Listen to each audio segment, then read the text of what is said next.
Welcome everybody to CCNP Enterprise Infrastructure. In this section, we're going to be talking about campus network architecture. My name is Brian McGann. I'm a Cisco certified design expert, as well as a CCIE in routing and switching, security, service provider, and data center. For any questions that you have about this course, you can feel free to email me, bmcgann@ini.com. Follow me on Twitter @BrianMcGann or on linkedin.com/in/bmcgann. Now, in this section, we're mainly going to be focusing on the hierarchical LAN design models. So building hierarchy for the LAN is going to divide the network architecture into modular layers, where each layer is going to be implementing a specific function.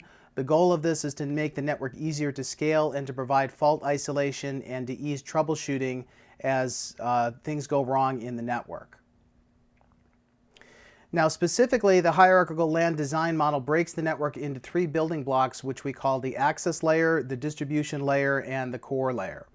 The access layer is where our endpoints attach, like PCs and IP phones or IP cameras. The distribution layer is going to be the aggregation point for the access layer, and it's going to be the services boundary between the access layer and the core. The core layer is going to provide connectivity between the distribution blocks and provide high-speed switching of the traffic between the distribution blocks. So here we have a visual representation of what the three-tier campus design network looks like, where we have the access layer multi-homed up to the distribution layer. The idea being that if one of the distribution switches fails, we still have an alternate link to forward traffic up towards the distribution block. And likewise, we have multi-home connectivity from the distribution up to the core block. In case one of the core switches or the distribution switches fail, we have redundancy in terms of the nodes, and we also have redundancy in terms of the links. Now, in terms of scaling the network with blocks, the number of layers that we're actually going to use is going to depend on the network deployment characteristics. So a single building, for example, might only require distribution and access layers, which would be called a Tier 2 design, or in other words, a collapsed core. But as the network begins to grow, the core layer is used to scale out the network, where scale out means that we're adding more boxes horizontally, as opposed to scale up, which means we're adding more powerful boxes to scale the network, to scale an individual box vertically. Okay, now the first of these layers, the access layer, is also known as the network edge. So as I mentioned, this is where our end devices are attaching. So for example, PCs, phones, wireless access points, printers, IP cameras, any device that's running the IP protocol is going to be attached at the access layer. Okay, this provides high bandwidth access to both wired and wireless access points. And it's also going to be our first stop for our first hop, I should say, for quality of service trust points. Okay, the access layer generally can be logically segmented using VLANs, where we have different logical networks for performance management and security. And communication between the access blocks is going to occur through the distribution blocks. So from a physical point of view, the access switches are connected north-south to the distribution, and the access switches are not connected east-west to each other. So if we go back to our diagram, we notice that the access layer does not have a connection between the two access switches. We would have to go up to the distribution block in order to go between these two different PCs that are connected between two different access switches. Okay, next we have the distribution layer, which is also known as the aggregation block. And this is going to be aggregating our access switches in the building or the campus, which is going to do a couple things for us. First and foremost, it's going to reduce the number of cable runs, and we're not going to have to daisy chain the access switches together. Okay, under most normal circumstances, the distribution block is also going to be the layer 2 to layer 3 boundary, where we're going to be running layer 2 spanning tree down to the access layer, and we're going to be running layer 3 routing up to the core layer. Okay, this is also the logical place where we would do IP summarization. So we would take the IP subnets of the access layer, and we would summarize those as we're advertising them northbound or upstream to the core. Okay, the distribution switches should be deployed in pairs for redundancy. So again, we have not only link redundancy in terms of how we're physically interconnecting the switches, but we also have node redundancy, that if we lose an individual switch, that we're able to keep forwarding traffic around that failed node. Okay, this is also where we would see the feature called stateful switchover, or SSO, in chassis-based solutions, where we have multiple supervisors or multiple CPUs that are running the chassis-based switch. And if one of the CPUs dies, we're able to switch over to the other one in a stateful manner, meaning that we're able to continue to forward traffic without any loss in the data plane. Okay, the distribution switches themselves will interconnect to each other with either layer 2 links or layer 3 links, depending on our particular design. Okay, and last but not least, we have the core layer. So the core layer is the backbone, and it's the aggregation point for multiple networks. It's going to provide high-speed layer 3 connectivity between the distribution blocks and the WAN, where the WAN is where we would have potentially private access to multiple remote sites, or where we're connecting to cloud providers like Amazon AWS, versus the internet where we're just doing regular internet connectivity, or where our VPN users are coming in from our remote sites, whether this be remote offices or end users at their homes that are connecting over VPN connectivity. We also have the data center connected here in the core layer, so any type of like e-commerce transactions that we're doing or any type of big data is going to be maintained in the data center. And then the network services layer as well, where we're doing things like authentication and other services like load balancing would happen in the network services layer. Okay, the other goal of this is to reduce the cabling needs from a full mesh of connectivity, which can be represented by the formula n times n minus 1 over 2 number of links that we would be required to connect the distribution blocks to n number of links for the distribution switches. Okay, in terms of different network design options, multiple options are going to be available for building the campus network depending on the scale. So we could have a two-tier design where we're collapsing the core and the distribution together in a single layer. We could have the three-tier design where we have the core, distribution, and access. And in either of these solutions, we could either be running layer 2 down to the access layer, where we're running spanning tree from the access layer up to distribution, or we could be doing layer 3 access, where we're doing layer 3 routing from the access layer to the distribution layer. Okay, we'll also talk about the simplified campus design, where we're using multiple chassis that are going to be clustered together, like in a virtual switching system or in Stackwise, that is going to simplify the overall design in terms of the spanning tree and in terms of the layer 2 connectivity. Okay, the first of these, the two-tier design or the collapsed core, might be useful for smaller networks that don't require a core layer for interconnectivity. So this is going to be a cost savings that we don't need additional devices in the core layer in order to connect the devices in the network.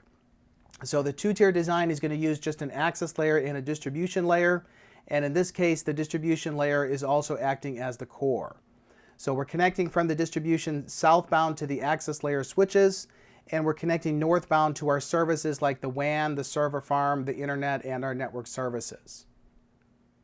Okay, as the network starts to grow though, larger networks are going to require a core network for interconnectivity between the distribution blocks.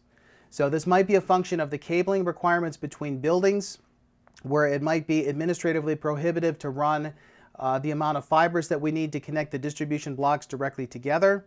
Or it might be a function of the northbound connectivity requirements, meaning the WAN or the internet. As we start to overload the individual distribution block, we might need to separate these into the core connectivity of the core block. Okay, the idea is that the core layer is going to be comprised of high-speed switches running layer 3 routing, and the core switches are going to connect to pairs of distribution switches using a layer 3 protocol such as OSPF or EIGRP. But in any case, we're always going to be deploying the core layer, the distribution layer in pairs, so that if one of the switches goes down, we're able to continue forwarding our traffic in the data plane around the failure that is introduced into the network. Okay, in the traditional network design, we use layer 2 access layer and a layer 3 distribution layer, where the distribution layer is going to be hosting the default gateways for our end stations. Okay, the potential problem with this is that loops in the layer 2 network are going to cause spanning tree protocol to block links, and redundant uplinks from the access layer to the distribution layer are going to remain unutilized. Okay, the ideal recommendation would be to limit VLANs to an individual access switch, so that loops could be removed by using layer 3 connectivity between the distribution switches instead of layer 2. but this might not be possible if VLAN services need to span between multiple access switches. Okay, with layer 2 access, we're typically running what's called a first hop redundancy protocol in the distribution switches, because these are going to be the default gateways for our end hosts. Okay, so a first hop redundancy protocol should be run between the distribution switches to provide default gateway redundancy. And we have one of three protocols we could use, either the hot standby router protocol, or HSRP, the virtual router redundancy protocol, or VRRP, or the gateway load balancing protocol, or GLBP. Okay, the first of these, the hot standby router protocol, or HSRP, provides active standby redundancy for the default gateways, where the switches are going to agree on a virtual IP address and a virtual MAC address of the default gateway. Okay, the end stations are then going to send an address resolution protocol request or an ARP request for the default gateway, and they're going to be returned back with the virtual MAC address of the HSRP group.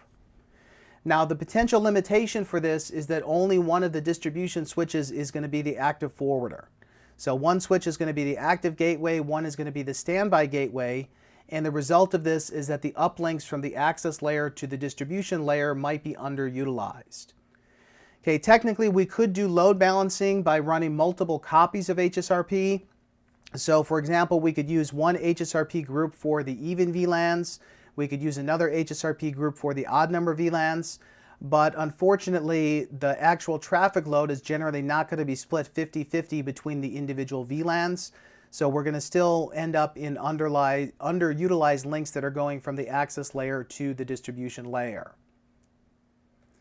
Okay, a second solution for this is to run the open standards equivalent version of HSRP, which is called the Virtual Router Redundancy Protocol, or VRRP. Okay, as I mentioned, it is an open standard. It's defined in RFC 5798, the Virtual Router Redundancy Protocol version 3. Okay, in this case, the switches likewise agree on a virtual IP address and a virtual MAC address of the default gateway, and the end stations ARP for that default gateway, and they're going to be returned back a virtual MAC address. Okay, still the limitation that we run into is that only one of the distribution switches is going to be the active forwarder. Okay, specifically we call one of the switches the master gateway and we call the other one the backup gateway, but the result is that the redundant uplinks from the access layer to the distribution layer might be underutilized because we only have one active forwarder. Okay, we run this in what we call an active standby type design. Okay, likewise, we could potentially do load balancing with VRRP by doing multiple copies of the protocol, where we could have one default gateway for the even VLANs, another default gateway for the odd VLANs. But again, unfortunately, in most real-world solutions, the split of traffic is not going to be a 50-50 share between the VLANs and the services that they're running on those particular virtual LANs. Okay, a third potential solution for this is to run the Gateway Load Balancing Protocol, or GLBP, which does allow for active-active forwarding from both distribution switches at the same time. So the idea here is that the switches agree on a single virtual IP address, but there's going to be multiple virtual MAC addresses that represent the default gateway. So the end stations are going to ARP for the default gateway, and they're going to be returned with one of the virtual MAC addresses that is representing the distribution switch. So load balancing is going to occur because some end stations are going to point to one MAC address which relates to one of the distribution switches. Others are going to point to a second MAC address which is going to point to the second distribution switch.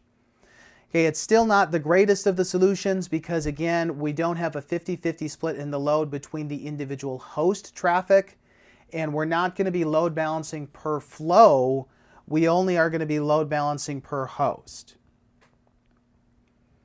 Okay, now in an alternate design called Layer 3 Access, in a Layer 3 Access design, we're moving the routed edge from, we're moving this southbound from the distribution layer to the access layer. Okay, so in the Layer 2 design, we would be running Layer 2 up to the distribution. So Layer 2 is going to be going southbound from the distribution switches to the access layer. And then we're going to be running Layer 3 routing as we go upstream from the distribution layer to the core layer. Now in the routed access mode, we're going to be pushing the Layer 3 boundary down all the way to the access layer, where we're going to be running layer 2 switching southbound to the access devices, and we're going to be running layer 3 northbound as we go upstream towards the distribution switches, and then likewise we're going to be running layer 3 routing as we go towards the core. So the difference here is that these interconnections of links are going to be running layer 3 IP routing as opposed to running layer 2 switching, which means that they're not going to be subject to spanning tree protocol. So this is going to be the main advantage of layer 3 access, is that the spanning tree protocol is going to be limited down to the access layer. Okay, so the access to the distribution layer 2 trunks are going to be replaced with layer 3 routed links, and the access layer now needs to participate in routing protocols. So either OSPF or EHRP, for example, are typical design options that we would use in our campus environment. Okay, this also means that the default gateway moves down one layer. So the access layer switches are going to be the default gateways for the end hosts, which is going to remove the need for the first hop redundancy protocols, because the end stations are typically only single home to an access switch. Okay, if we had multiple connections from the end host to the access switch, that would be a different story, that we would run first hop redundancy protocols at the access layer. But in the vast majority of cases, we only have single connectivity that's going from the access device to the access switch. Okay, also, as I mentioned, in the layer 3 access design, this removes the need for spanning tree protocol. So there is no longer going to be any blocked links that go from the access layer to the distribution layer, and load balancing is now going to occur based on layer 3 routing. Okay, so the big advantage of this is that load balancing can now occur per flow. So an individual transaction like web browsing would have multiple flows. As we're doing HTTP GETs going to the server, we could be load balancing those between the multiple links that are going from the access layer up to the distribution layer. Okay, the big advantage of this is that we're increasing the uplink bandwidth utilization, and we're not doing active standby forwarding like we would be doing in spanning tree. Okay, this also makes the network easier to troubleshoot now that spanning tree is going to be removed, and it also is going to give us faster convergence now that spanning tree is removed, because convergence is going to be a function of either OSPF or EHRP, whatever our routed protocol is, and we can tune them for sub-second convergence, assuming we have the network configured properly. Okay, the potential limitation, though, of the layer 3 access design is that we cannot span VLANs between multiple access switches, because we're not running layer 2 trunk links as we go from the access layer up to the distribution layer. Okay, now the best of both worlds would be if we were using what would be considered a simplified campus design, where we're using switch clustering techniques such as the virtual switching system, or VSS, or stackwise at the access layer, where multiple switches are going to act as one. Okay, this is going to remove the requirement for our first hop redundancy protocols, or our FHRPs. So we don't need HSRP, VRRP, or GLBP when we're running the virtual switching system, because we're going to have one logical address, one logical IP address, and one logical MAC address that's going to represent multiple physical chassis that exist in the physical topology. Okay, it's also going to reduce the need for spanning tree. So the access layer is going to be using port channels or ether channels to connect to the distribution layer, where spanning tree would still be used as a fallback in the case of system failures. Okay, so here we have an example of the physical connectivity versus the logical connectivity of the VSS. So the VSS is going to consist of a pair of switches, a pair of distribution switches that are multi-home down to the access layer, and in the access layer we're running a port channel or an ether channel that's going northbound to the VSS. Now, from a logical point of view, the southbound access switch is going to think that the upstream device is just one physical switch, which means that if we lose an individual link or we lose an entire node, so if the entire switch goes down, the convergence is going to be based on the port channel load balancing mechanism. So we would just remove a member interface from the port channel and then we would be able to continue forwarding our traffic northbound up to the distribution layer. Okay, so in the simplified campus design, this is going to increase our uplink bandwidth utilization. So traffic is going to be load balanced per flow from the access layer to the distribution layer across the port channel, based on the port channel load balancing mechanism, and it's also going to reduce convergence time. So the port channels offer a sub-second reconvergence on the failure of either a member interface or a failure of the node in the VSS. Okay, another advantage of the simplified campus design is that we can distribute our VLANs between multiple access switches without blocked links, because the port channels are going to be layer 2 interfaces that are going from the access layer up to the distribution layer. Okay, last but not least, this is also going to simplify our management, because the cluster of switches is going to be managed as if they were one single logical device.